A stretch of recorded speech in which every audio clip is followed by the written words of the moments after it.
Hey guys, your most welcome on my YouTube channel teaching interest. तो guys आज हम पढ़ेंगे क्या? आज हम पढ़ेंगे methods of measuring inflation. Economy में मोस्ट इंपॉर्टेंट कंसेप्ट गाइस कि इन्फ्लेशन को हम कैसे मेजर करेंगे, क्या क्या मेथड्स हैं जिन मेथड्स से हम इन्फ्लेशन को मेजर करते हैं कि इन्फ्लेशन कितना हो चुका है, कितना इन्फ्लेशन हुआ है, कितना डिफ्लेशन हुआ है, इस चीज को हम कैसे मेजर करेंगे। तो इस बात पर, इस विषय पर आज हम चर्चा करेंगे, खुलेआम चर्चा करेंगे, शरेआम चर्चा करेंगे। ठीक है, तो आप वीडियो को एंजॉय करिए बस। तो देखिए कि हम कैसे मेथड्स, कौन कौन से मेथड्स हैं जिस मेथड से हम इन्फ्लेशन को मेजर करते हैं। इसके दो मेथड्स हैं गाइस। क्या? इसके दो मेथड्स हैं। कौन कौन से? फर्स्ट वन इज क्या? CPI और second one is WPI। CPI stand for consumer price index. क्या? Consumer price index. और WPI stand for wholesale price index. क्या? Wholesale price index. ये इसकी फुल फॉर्म्स हैं। कंज्यूमर प्राइस इंडेक्स के level पर हम इन्फ्लेशन को मेजर करेंगे और दूसरा होल सेल प्राइस इंडेक्स के मेथड्स पर हम इन्फ्लेशन को मेजर करेंगे। ठीक है, अब कंज्यूमर प्राइस इंडेक्स में गाइस क्या क्या आता है? कंज्यूमर प्राइस इंडेक्स में आता है retail price. First one is क्या? Retail price. Retail price. आपने जब दुकान में, जब शॉप्स में आप चीजें खरीदते हो तो उस पे लिखा होता है RTL, रिटेल प्राइस कितना है? इतना है। होलसेल प्राइस कितना है? इतना है। तो ये चीजें आज हम पढ़ेंगे कि जब इन्फ्लेशन हो जाए तो कैसे देखेंगे कि इन्फ्लेशन हो गया, होलसेल पर कैसे देखेंगे और कंज्यूमर प्राइस रेट पर कैसे देखेंगे। First one is retail price और सेकंड क्या है? कंज्यूमर। और थर्ड क्या देखेंगे हम? Types of consumer. Types of consumer, जिसमें क्या? जिसमें हम देखेंगे क्या? जिसमें हम देखेंगे क्या क्या? जिसमें हम देखेंगे इंडस्ट्रियल वर्कर। क्या? Industrial worker, IR। दूसरा है हमारा क्या? दूसरा है हमारा rural labour. CPI of rural क्या? Rural labour RL। और तीसरा क्या? तीसरा है एग्रीकल्चर लेबर।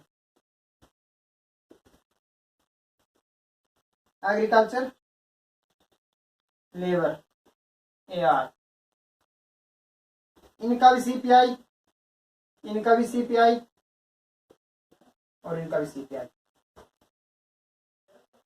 ये चीजें हम देखेंगे गाइस। ठीक है, कि कैसे हम इन्फ्लेशन को मेजर करते हैं।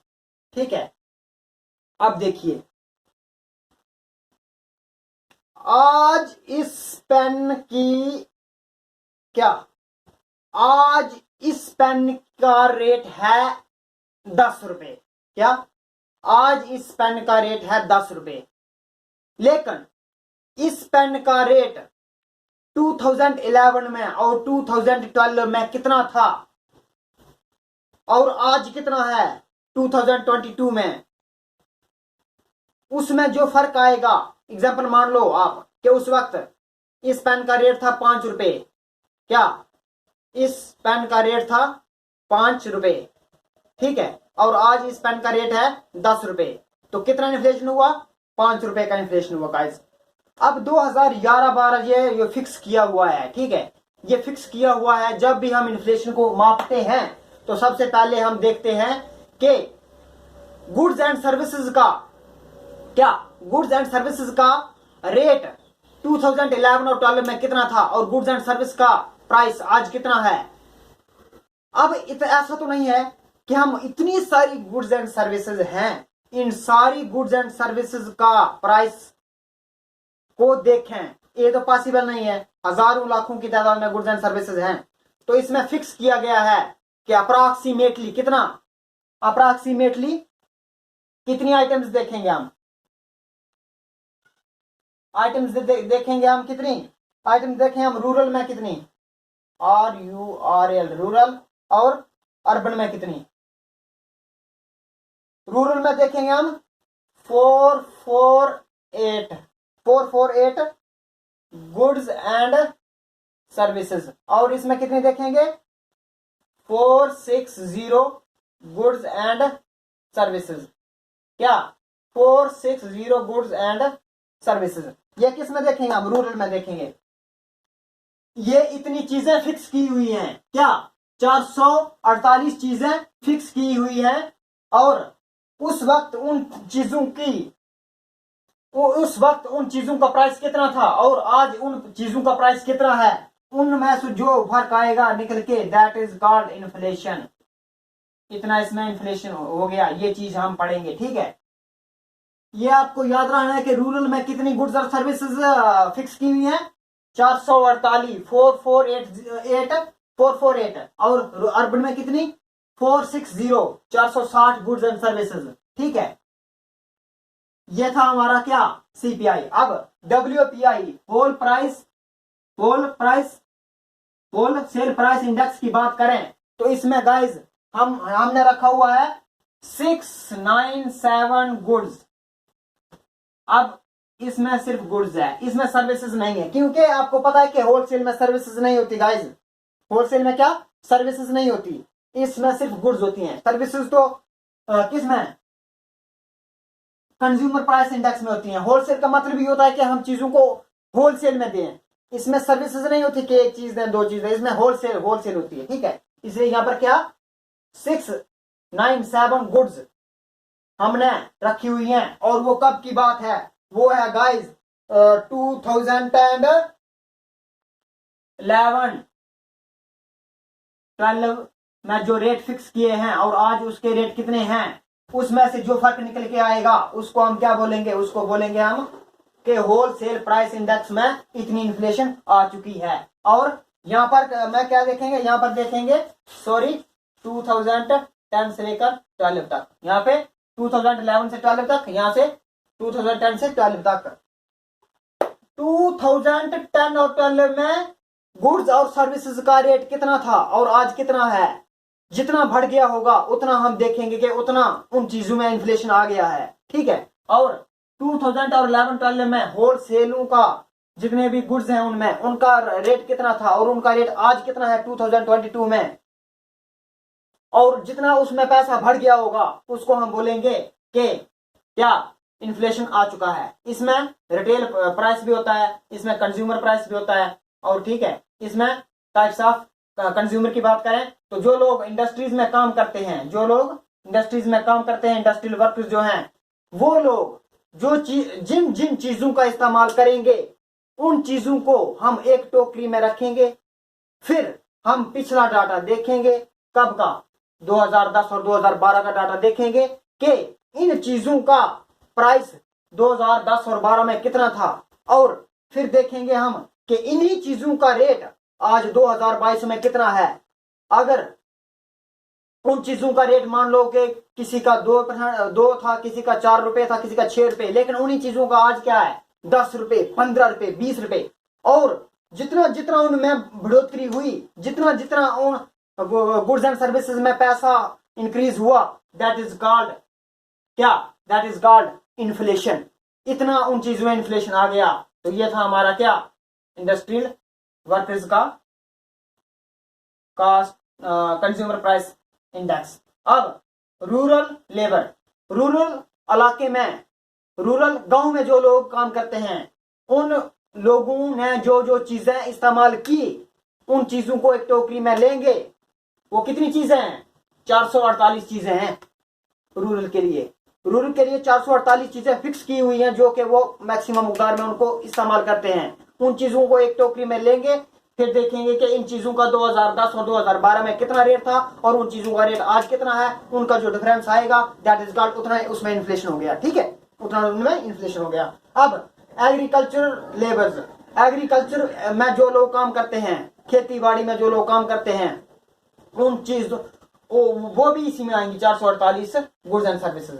ठीक है, और यही चीजें जब हम अर्बनाइजेशन में देखेंगे तो 460 चीजें इसमें रखी गई हैं। ठीक है, और इसमें हमारे गाइज इसमें गाइज हमारे न्यू पॉलिसीज भी आई हैं। क्या? न्यू कंज्यूमर प्राइस इंडेक्स भी आया है। और न्यू में क्या आया है, देखिए आप, न्यू में क्या आया है, रूरल का consumer price index for rural और consumer price index for urban. इनको जब हम कंबाइन करके देखेंगे तो क्या combined rural urban price index, क्या कंबाइंड रूरल प्लस अर्बन, क्या combined rural plus urban price index. ठीक है, और ये किस पे मेजर होता है? ये होता है MOSPI। क्या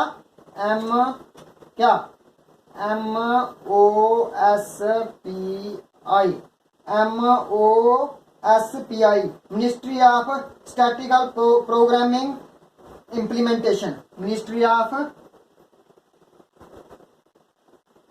स्टैटिकल, ये इसकी फुल फॉर्म है guys, ministry of statical, STATI, statical, ministry of statical programming implementation, programming implementation. इन चीजों को हम देखेंगे।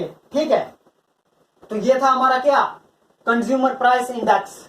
ठीक है, इस बिहाफ पर हम देखेंगे कि कितना इन्फ्लेशन हो गया है। ठीक है, इस बिहाफ पर देखेंगे कि कितना इन्फ्लेशन हो गया है 2010 और 12 में।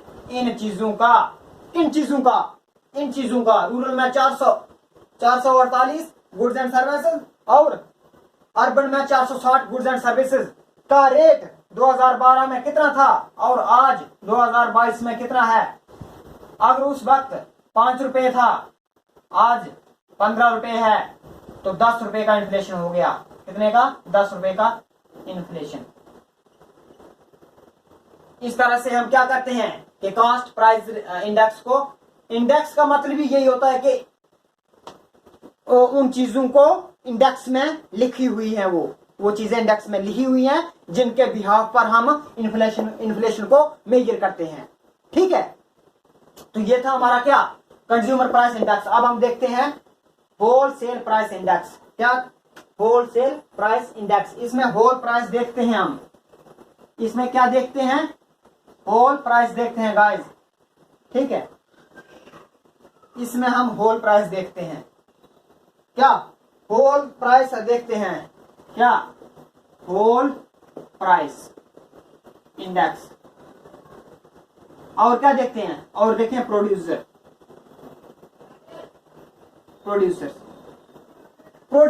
जो चीजें तैयार कर रहे हैं वो तो एक एक नहीं बेचेंगे, वो तो एक एक सेल नहीं करेंगे, वो तो होलसेल करेंगे। अब वो लोग 2011 और 12 में होलसेल जब करते थे तब उन चीजों की प्राइस कितनी थी, तब उन चीजों का प्राइस कितना था, और आज 2022 में उन चीजों का प्राइस कितना है होलसेल करने पर। जितना उनमें फर्क आएगा that is called inflation, that is called inflation. हम कहेंगे कि मान लो कि उस वक्त क्या, उस वक्त चीजों, अब अगर उस वक्त हम 10 चीजें 100 रुपए की लेते थे, 10 चीजें 100 रुपए की लेते थे, लेकिन वही 10 चीजें आज हम 1000 रुपए की ले रहे हैं, तो कितना फर्क आया। उस वक्त 10 चीजें हम 100 रुपए की ले रहे थे, आज 10 चीजें हम 1000 रुपए की ले रहे हैं। मतलब क्या कि 100 से 1000 रुपए हो गया, 900 रुपए इन्फ्लेशन हो गया, 900 रुपए इन्फ्लेशन हो गया। आज अगर हम वो 10 चीजें होलसेल में लें तो हमें 900 रुपए ज्यादा देने पड़ेंगे, 900 रुपीज ज्यादा देने पड़ेंगे। उस वक्त 100 देते थे, आज 1000 दे रहे हैं, 900 बढ़ गया। कब बढ़ा? 2011 से आते आते 2022 तक उन चीजों का प्राइस क्या? 1000 रुपए हो गया। उस वक्त कितना था? उस वक्त 100 रुपए था। आज कितना हो गया? 1000 रुपए, मतलब 900 रुपए इन्फ्लेशन हो गया। That is called wholesale price index. That is called wholesale price index. ठीक है, अब देखिएगा, मैं आपको समझाऊंगा एक बड़ी मजेदार बात गाइस। ठीक है, वो मजेदार बात क्या है भला? देखिए, आप जरूर देखिए गाइस। ठीक है, अगर मजा आ रहा है तो वीडियो को लाइक कर दीजिए और वीडियो को शेयर कर दीजिए, चैनल को सब्सक्राइब कर दीजिए और वीडियो को ज्यादा से ज्यादा क्या कीजिए? ज्यादा से ज्यादा शेयर कीजिए ताकि और लोग भी वीडियो का आनंद ले पाए। ठीक है, और लोग भी वीडियो का आनंद ले पाए। अब देखिए, मैंने आपको बता दिया कि 2010-11 में कितना रेट था और 2022 में कितना रेट है। ठीक है, अब देखिए, ड्यूरिंग इन्फ्लेशन कौन कौन विनर होंगे, कौन कौन विनर होंगे और कौन कौन लूजर होंगे। ड्यूरिंग इन्फ्लेशन कौन कौन विनर होंगे और कौन कौन लूजर होंगे। ठीक है, जैसे ड्यूरिंग इन्फ्लेशन प्रोड्यूसर क्या होंगे? क्या? During inflation producer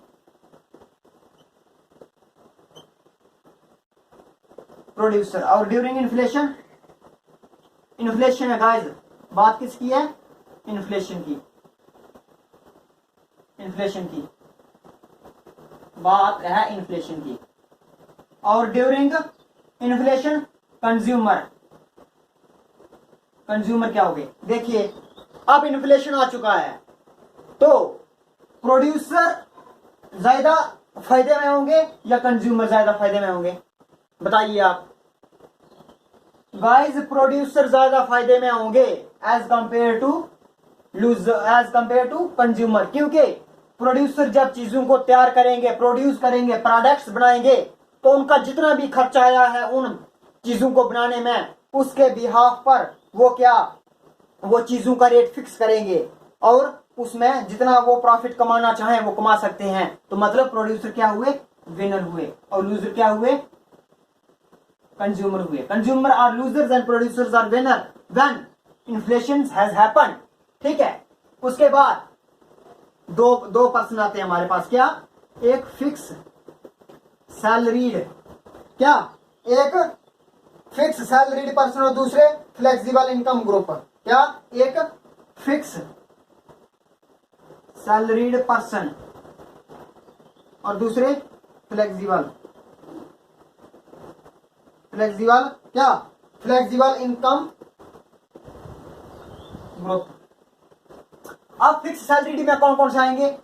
fix salary में वो आएंगे गाइस जिनके पास गवर्नमेंट जॉब है। उनको पता है कि हमारी जॉब कितनी है, हमारी मंथली सैलरी कितनी है, 30,000 है। क्या? 30,000 है। केयू की 50,000 है, केयू की 1 लाख है। ठीक है, केयू की 1 लाख है। लेकिन जो फ्लेक्सिबल इनकम ग्रुप वाले हैं उनका डिपेंड करता है कि बिजनेस में जितना मर्जी वो चाहे कमा सकते हैं और जितना मर्जी चाहे वो कम भी कमा सकते हैं। ठीक है, अगर ज्यादा काम करेंगे तो ज्यादा पैसा मिलेगा, कम काम करेंगे तो कम पैसा मिलेगा। लेकिन फिक्स सैलरी में क्या है? जिनकी 30,000 सैलरी है उनकी 30,000 होगी। हाँ, वो डीए मिलते हैं, अलाउंसेस वगैरह मिलते हैं, लेकिन वो भी कुछ हद तक मिलते हैं, वो भी थोड़े बहुत मिलते हैं। तो मान लो कि 30,000 है तो 2,000 रुपया उनको क्या डीए मिल गया, तो सैलरी कितनी हो गई? 32,000। लेकिन जो फ्लेक्सिबल वाले हैं इनकी तो मर्जी है ना अपनी कि ये 10 घंटे की जगह 20 घंटे काम करें, तो इनको क्या है? अगर पहले 30,000 मिलता था 10 घंटे काम करके, तो अब ये क्या करेंगे, 20 घंटे काम करेंगे तो इनको क्या 60,000 मिल सकता है। इनकी सैलरी दुगनी हो गई, लेकिन इनकी सैलरी दुगनी नहीं हुई, इनकी सैलरी सिर्फ 2,000 रुपया बढ़ी। That means fix salaried person जो है वो फिक्स SELERIED सैलरीड पर्सन जो है वो नुकसान में होंगे, और फ्लेक्सिबल वाले जो है वो फायदे में होंगे। ठीक है, फ्लेक्सिबल वाले जो है वो फायदे में होंगे। ठीक है, fix salary persons are losers during inflation and flexible salary persons are winners during inflation. ठीक है, लगी समझ आपको। एग्जाम में क्वेश्चन आते हैं कि बताइए जी during inflation consumers are winners or loser, तो आपको पता है कंज्यूमर आर लूजर, तो आप टिक कर देंगे कंज्यूमर आर लूजर, एक नंबर पक्का। आपको पूछेंगे fix salary person during inflation winners or losers, आपको पता है कि fix salary person during inflation क्या लूजर्स, आप टिक कर देंगे, एक नंबर पक्का। इस तरह के क्वेश्चन एग्जाम में आते हैं। ठीक है, अब देखिए मैं आपको नेक्स्ट बताने वाला हूं क्या, डेबिटर और क्रेडिटर। क्या, डेबिटर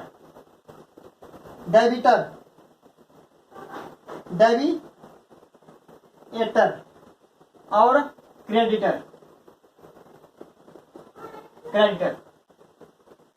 डेबिटर गाइस वो होते हैं जो बारो करते हैं, क्या बारो करते हैं मनी को, और डेबिटर वो होते हैं जो क्या करते हैं, क्रेडिट करते हैं मनी को, मतलब मनी को जो ले लेते हैं। ठीक है, अब जिन्होंने मनी डेबिट की मतलब पैसा लिया वो ड्यूरिंग इन्फ्लेशन विनर होंगे, या जिन्होंने पैसे को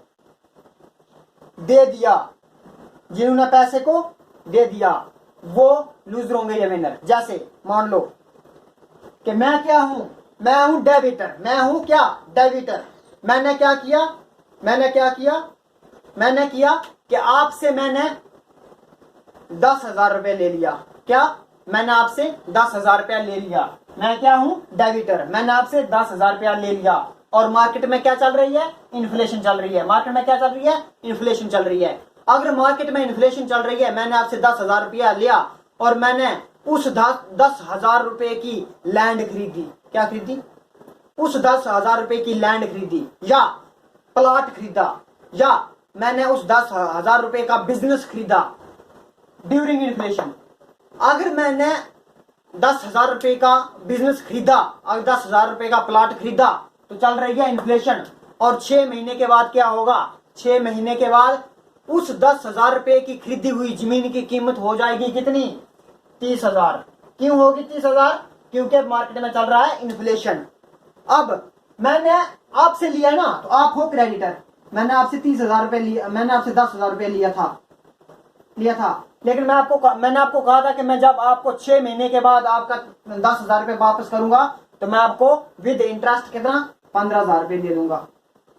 ठीक है, 5,000 रुपए का आपको फायदा होगा। लेकिन मार्केट में चल रही है इन्फ्लेशन के दौरान मैंने क्या किया कि आपसे 10,000 रुपए लिया, और 10,000 रुपए की खरीदी हुई जमीन को अगर मैं 10,000 रुपए की खरीदी हुई जमीन को अगर मैं 30,000 में बेच रहा हूं, क्या 10,000 रुपए की ली हुई जमीन को अगर मैं 30,000 रुपए में बेच रहा हूं, तो मुझे फायदा हुआ 20,000 का। क्या, 20,000 का फायदा हुआ, और उसमें से जो मैंने आपसे, मेरे पास कितना टोटल 30,000 में से मैंने आपको कितना दिया, 15,000 दे दिया, क्योंकि 10,000 मैंने जो आपसे लिया था, और 5,000 रुपया वो जो मैंने आपको इंटरेस्ट देना है। आपकी हो गई छुट्टी, आपको दे दिया मैंने 15,000, आप तो छुट्टी करो। अब मेरे पास तो 30,000 था, 15,000 मैंने आपको दे दिया, लेकिन 15,000 तो मेरे पास बैलेंस बचा ना। अब 15,000 तो मेरे पास बैलेंस बचा ना, तो मैं क्या हुआ, फायदे में हूं या नुकसान में हुआ, अब आप ही बताओ। हुआ ना फायदे में, मैं फायदे में हुआ गाइस, क्योंकि during inflation debtor are in profit, debtor are winners, debtors are winners, debtors क्या होते हैं? विनर्स होते हैं। तो विनर्स का साइन कैसे होता है? विनर्स का साइन होता है ये वाला। और during inflation creditors are loser. हाँ, इसमें कोई शक नहीं है कि वो 5,000 कमा लेंगे, लेकिन as compare to me, as compare to debtor, they are loser, क्योंकि उन्होंने सिर्फ 5,000 कमाया है और मैंने 15,000 कमाया है। मतलब debtor are losers and debtors are winners and creditor are losers. ये था हमारा क्वेश्चन। आ जाता है एग्जाम में कि during debtors, during inflation debtors are winners or losers. आपको पता है डेबिटर्स आर विनर्स, आपके करके आ जाएंगे। आपका एक नंबर पक्का, क्रेडिटर्स आर लूजर्स आपका एक नंबर पक्का। ठीक है, अब लास्ट पॉइंट मैं आपको बताऊंगा। लास्ट पॉइंट है ड्यूरिंग इन्फ्लेशन। क्या? ड्यूरिंग इन्फ्लेशन मार्केट में क्या चल रहा है? इन्फ्लेशन। और ड्यूरिंग इन्फ्लेशन क्या है? ड्यूरिंग इन्फ्लेशन क्या है? मार्केट में क्या चल रहा है? इन्फ्लेशन। मार्केट में क्या चल रहा है? इन्फ्लेशन। अगर मार्केट में इन्फ्लेशन चल रहा है तो शेयर होल्डर क्या होंगे? Share holder, share holder. और ये हो गए शेयर होल्डर, और ये हो गए क्या? Bond holder, bond holder. तो गाइस शेयर होल्डर जो होंगे वो विनर होंगे, ठीक है, और बॉन्ड होल्डर जो होंगे वो लूजर होंगे। अब आप इस चीज पर कमेंट करेंगे कि मैं इस चीज को भी आपको बताऊं कि शेयर होल्डर्स कैसे विनर होंगे और बॉन्ड होल्डर कैसे लूजर होंगे। तो मन तो करता है कि अभी बता दूं, चलो थोड़ा बहुत बता देता हूं। शेयर होल्डर जो है ना वो विनर होंगे और बॉन्ड होल्डर जो है वो लूजर होंगे। बस फिलहाल आप इतना याद रखो। अगर आपको जरूरत है कि मैं इस चीज को समझाऊं तो मुझे आप कमेंट कीजिए, ताकि आने वाली वीडियो में मैं समझ जाऊं कि आपको जरूरत है, तो मैं आपको बता दूंगा कि shareholders are winners, but why, how, कैसे वो विनर्स हैं, और bondholders are losers, how, कैसे लूजर्स है वो। फिलहाल आप इतना याद रखिए, ठीक है। तो आई होप आपको समझ आया होगा। आज मैंने जो आपको बताया मेजरिंग ऑफ क्या, methods of measuring inflation and during inflation, during